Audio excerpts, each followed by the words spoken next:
Hello dear student. तो आज हम स्टार्ट करते हैं एक्सेल में स्टोर बिल बनाना। पहले हम शिफ्ट के साथ में इसको सेलेक्ट कर लेंगे एरिया को जहां हमें टाइटल लिखना है एरो की से, या फिर हम माउस की हेल्प से भी इसको सेलेक्ट कर सकते हैं इस तरह से। अब हम इसको कर लेते हैं मर्ज इन सेंटर। मर्ज इन सेंटर हम शॉर्टकट की से भी कर सकते हैं और यहाँ से भी कर सकते हैं मर्ज इन सेंटर।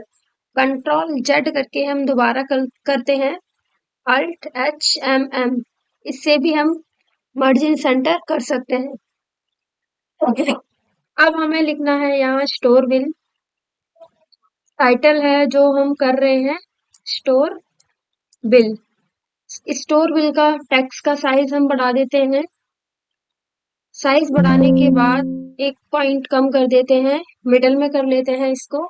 और यहाँ से हम टेक्स्ट का कलर चेंज कर देते हैं वाइट, और बैकग्राउंड कलर कर देते हैं चेंज, हम डार्क ग्रीन ले लेते हैं। इसके बाद यहाँ से हम लिखना स्टार्ट करते हैं।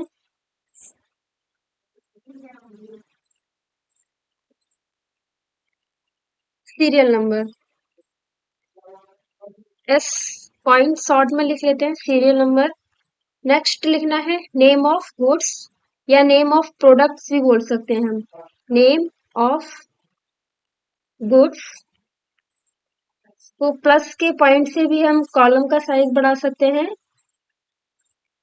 और इसके अलावा कंट्रोल जेड करके हम फॉर्मेट पर जाकर के ऑटोफिट कॉलम ब्रेथ भी कर सकते हैं।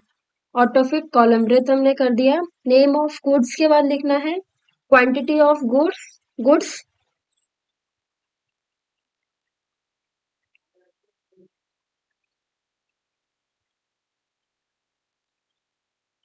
Quantity of goods. प्लस के पॉइंट से इसका हम साइज बढ़ा लेते हैं। क्वांटिटी ऑफ गुड्स लिखने के बाद लिखते हैं sold in goods. Sold in goods मतलब सामान हमने कितना सेल किया है। इसको शॉर्टकट की से कर लेते हैं हम अल्ट एच ओ आई। इसके बाद सोल्ड इन गुड्स हो गया। Next rate in goods. Rate कितना है गुड्स का, रेट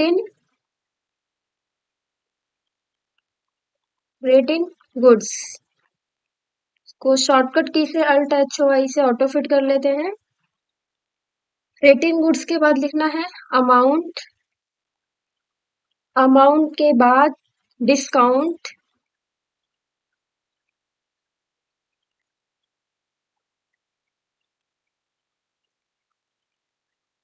डिस्काउंट के बाद इसको अल्ट एच ओ आई से हम ऑटो फिट कर लेते हैं। अल्ट एच ओ आई।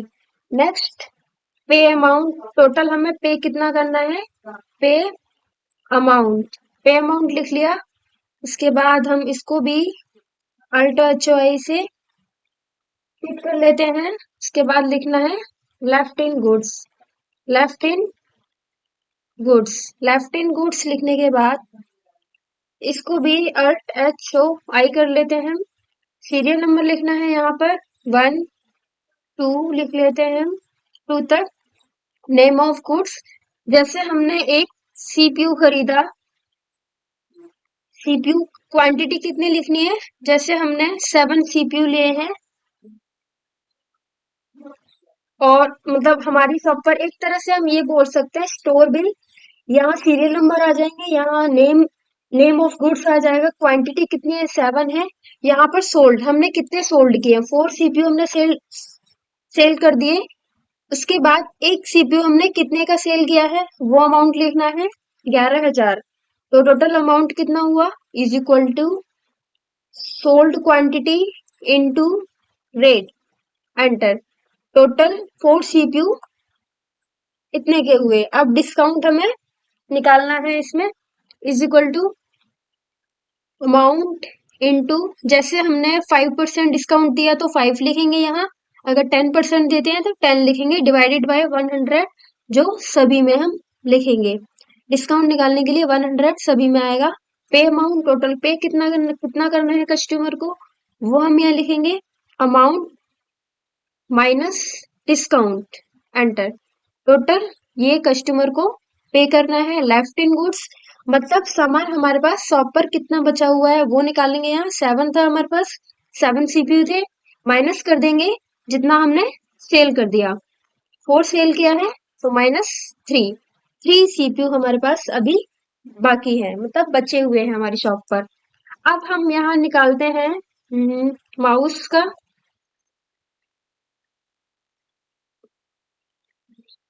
माउस क्वांटिटी कितनी है? 15 माउस है। सेल कितने कर दिए? 11। एक माउस कितने का है? 500। तो अमाउंट टोटल कितना हुआ? Is equal to sold quantity into rate, enter. Total इतना बिल बनता है। अब माइनस यहाँ पर हम डिस्काउंट देंगे, is equal to amount into 5% discount देते हैं डिवाइडेड बाय 100, एंटर। टोटल इतना डिस्काउंट मिल गया 275। टोटल पे कितना करना है कस्टमर को? अब वो हम यहाँ पर निकालेंगे, amount minus discount, enter. Total customer को ये पे करना है। लेफ्ट हमारे पास कितना सामान बचा हुआ है? 15 सीपीयू थे, माइनस कर दिए सोल्ड इन गुड से, एंटर। 4 सीपीयू हमारे पास बचे हुए हैं। इसी तरह से आगे के बिल हम निकाल सकते हैं। इसको हम बॉर्डर कर देते हैं शिफ्ट के साथ सेलेक्ट करके एरो की से।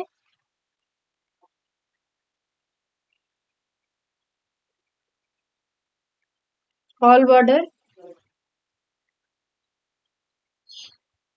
तो टाइटल को बोल्ड कर देते हैं ताकि दिखने में अच्छा लगे, बोल्ड। और बैकग्राउंड कलर कर देते हैं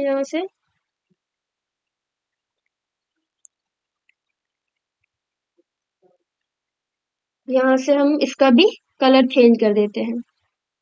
इस तरह से हम स्टोर बिल आगे का भी बना सकते हैं, 10 तक 11 तक जितना भी बनाना है वो।